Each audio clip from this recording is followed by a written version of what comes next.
দেওয়া 650 x model, ঠিক আছে। এবার এখানে কি কি আছে, একই সে ফাংশন আছে। এখানে কি আছে, এইটা তোমার আইপিস, সেম একই টেলিস্কোপ। এটা আইপিস, এটা তোমার সামনে একটা অবজেক্ট গ্লাস, ঠিক আছে। অপটিক্যাল পার্মানেন্ট, এটা দিয়ে তোমাদের সেন্টারিং করতে পারবো। এটা দিয়ে আমরা দেখে সেন্টারিংটা করবো, এটা থেকে আমরা সেন্টারিংটা করবো, ঠিক আছে।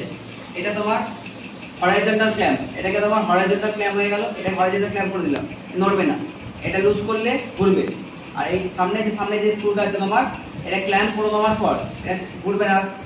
এটাকে হরাইজন্টাল ট্যানজেন্ট স্ক্রু, এটা কি বলো, হরাইজন্টাল ট্যানজেন্ট স্ক্রু। এটা হরাইজন্টাল ক্ল্যাম্প হয়ে গেল, আর এটা তোমার হরাইজন্টাল ট্যানজেন্ট স্ক্রু, ঠিক আছে। আর এটা তোমার হচ্ছে এটা ভার্টিক্যাল ক্ল্যাম্প হয়ে গেল। এই সুইচটা এই যে এটা দেখতে পাচ্ছ, এটা তোমার ভার্টিক্যাল, এই যে এটা হয়ে গেল, এই যে এটা নড়ছে, এখন নড়ছে। এই সামনে যে এটা আছে, এটা হলো ভার্টিক্যাল ক্ল্যাম্প হয়ে গেল। এবার এটাকে তোমার ভার্টিক্যাল ট্যানজেন্ট স্ক্রু, এই যে স্ক্রুটা করব ভার্টিক্যাল, মানে ভার্টিক্যালি আপ ডাউন হবে, আর হরাইজন্টাল স্ক্রুটা হরাইজন্টালি আপ ডাউন হবে, ঠিক আছে। আর এটা তোমার কি দেখবে, এখানে প্লাস চিহ্ন মতো একটা আছে, প্লাস। এখানে দেখবে টার্গেট, এই জিনিসটা দেখতে পাচ্ছ, এটা টার্গেট, এটাতে টার্গেট করা হয়, ঠিক আছে। এটা টার্গেট, এটা তোমার হ্যান্ডেল, মানে কি তোমার হ্যান্ডেলটাকে সুন্দর করে ধরে নেওয়ার জন্য কাজ করে।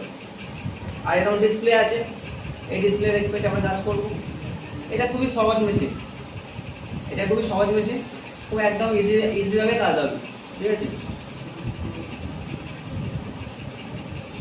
আর এক সুন্দর এটা ফোকাসিং স্ক্রু আছে, এটা ফোকাস হবে, এটাতে ফোকাস হবে, আলাদা ফোকাস হবে, এটা আলাদা, এটাতেই ফোকাস হবে।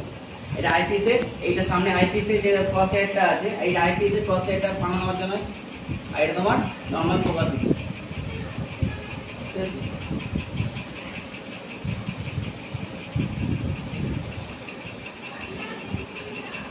ঠিক আছে।